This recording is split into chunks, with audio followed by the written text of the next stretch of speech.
Assalamualaikum warahmatullahi wabarakatuh. Halo teman-teman semuanya, kembali lagi bersama Kak Devi. Di vlog kali ini kita akan membahas tentang KD 3.010, yaitu menganalisis komponen-komponen ekosistem dan interaksi antar komponen tersebut. Nah, ketika kita membahas soal lingkungan dan makhluk hidup, kalian pasti mendengar istilah tentang ekosistem. Apa sih ekosistem tersebut? Jadi, ekosistem adalah area geografis di mana tumbuhan, hewan, organisme lain, cuaca, bentang alam yang dimana membentuk suatu gelembung kehidupan. Secara sederhana, ekosistem ini sebenarnya memiliki konsep yang mirip dengan komunitas, yaitu suatu tempat di mana populasi dan spesies hidup bersama di wilayah tertentu. Yang membedakan adalah ekosistem mencakup lingkungan fisik, sedangkan komunitas tidak. Maksudnya adalah ketika berbicara soal ekosistem, kita tidak hanya berbicara soal apa saja yang spesies yang ada dan populasi makhluk hidup di dalamnya, tetapi juga lingkungan di mana ekosistem berada di dalamnya. Jadi dapat disimpulkan terdapat dua faktor yang membantu proses ekosistem, yaitu faktor abiotik dan faktor biotik.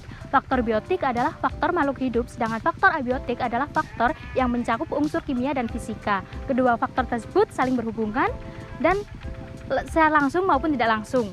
Lalu di mana kita bisa temukan ekosistem? Ya, jawabannya ada di seluruh penjuru dunia. Seluruh permukaan bumi merupakan rangkaian ekosistem yang saling terhubung. Rangkaian ekosistem yang saling terhubung disebut dengan bioma. Apa sih bioma itu?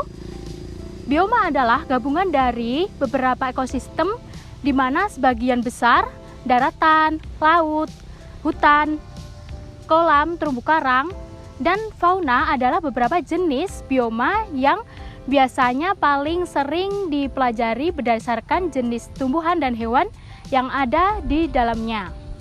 Seperti yang sudah kita singgung di awal tadi, ada dua faktor yang membantu keberlangsungannya ekosistem, yaitu faktor biotik dan faktor abiotik. Yuk kita bahas lebih dalam soal komponen-komponen tersebut. Komponen biotik adalah makhluk hidup yang memiliki pengaruh lingkungan secara langsung maupun tidak langsung terhadap organisme lain di suatu lingkungan. Komponen biotik dapat diklasifikasikan menjadi beberapa golongan. Yang pertama ada produsen. Produsen adalah organisme yang menghasilkan makanan yang sendiri, sedangkan produsen dalam suatu ekosistem adalah bagian dasar dalam rantai makanan. Produsen termasuk tanaman, bakteri, gangga, dan fitoplankton. Yang kedua adalah konsumen. Konsumen adalah organisme yang memakan produsen. Ada 3 jenis konsumen, yaitu konsumen primer, konsumen sekunder, dan konsumen puncak. Konsumen primer adalah konsumen yang memakan produsen, sementara konsumen sekunder adalah hewan yang memakan hewan lainnya. Sedangkan konsumen yang berada di ujung rantai makanan adalah konsumen puncak. Komponen biotik yang ketiga yaitu penguraian atau dekomposer. Dekomposer adalah organisme yang menguraikan organisme mati. Organisme mati dalam hal ini adalah konsumen yang berada di puncak rantai makanan. Contohnya yaitu jamur dan bakteri. Penguraian pada dasarnya mendaur ulang materi yang tersedia bagi produsen untuk diserap melalui sistem akar milik mereka. Selain komponen-komponen biotik sebagaimana yang dijelaskan tadi, ada juga komponen abiotik. Komponen abiotik suatu ekosistem mencakup semua unsur kimia dan fisik atau komponen yang tidak hidup. Contohnya ada udara, matahari, tanah, suhu, dan air. Komponen abiotik terutama berperan sebagai pendukung kehidupan. Mereka menentukan dan membatasi pertumbuhan antara populasi, jumlah, dan keanekaragaman faktor biotik dalam suatu ekosistem. Oleh karena itu, mereka disebut sebagai faktor pembatas. Keterkaitan antara komponen biotik dan abiotik di dalam suatu lingkungan terlihat ketika mereka mulai berinteraksi antara satu sama lain. Misalnya, unsur biotik seperti tumbuhan menyediakan makanan bagi organisme lainnya.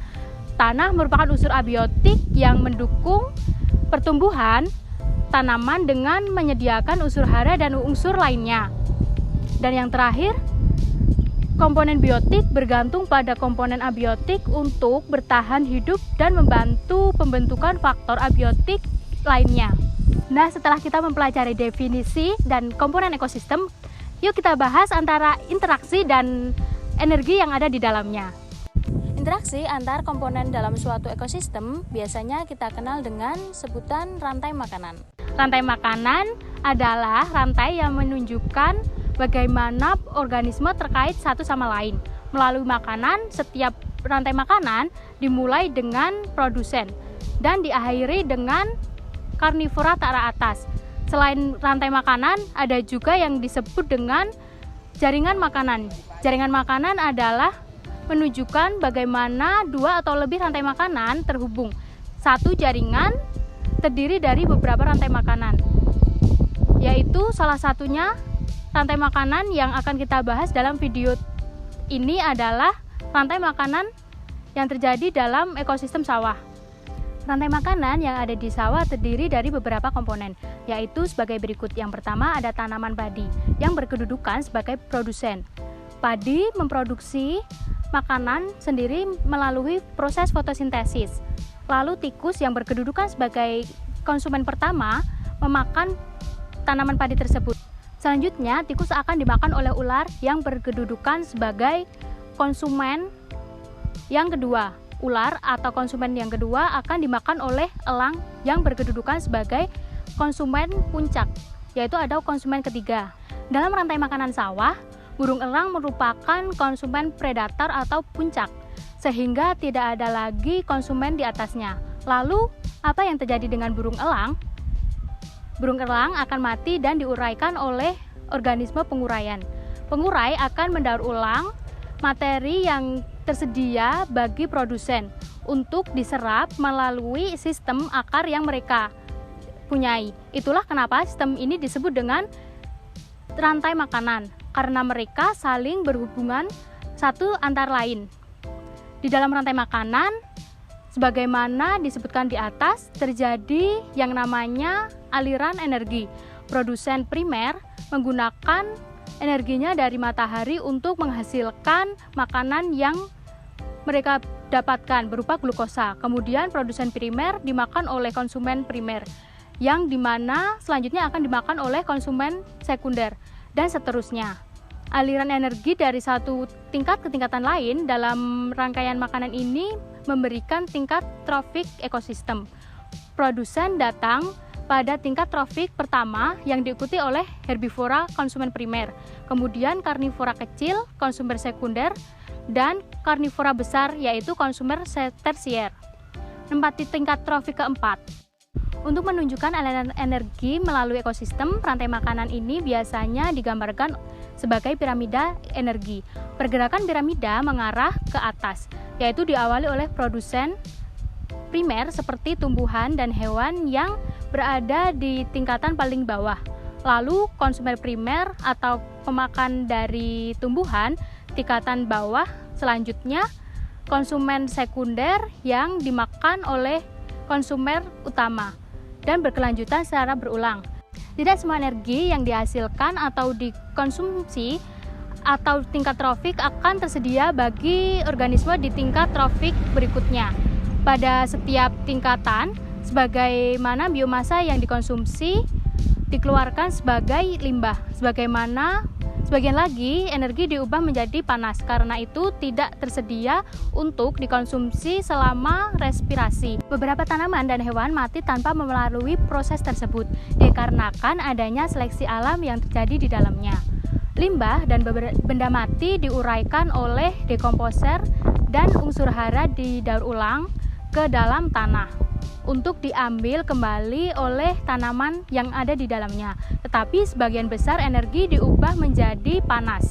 Selama proses ini, rata-rata hanya sekitar 10% energi yang diambil atau disimpan sebagai biomasa di tingkat trofik yang ada dan diteruskan dan satu tingkat ke tingkat yang berikutnya. Ini dikenal sebagai aturan 10% dan membatasi jumlah tingkat trofik dan dapat didukung oleh ekosistem. Nah, jadi itu tadi beberapa informasi seputar ekosistem, komponen-komponen yang ada di dalamnya, serta aliran energi yang terjadi di dalamnya. Bagaimana? Kamu sudah punya gambarannya kan? Oke, semoga informasi yang ada di video ini bermanfaat. Kurang lebihnya saya mohon maaf. Wassalamualaikum warahmatullahi wabarakatuh. Sampai jumpa.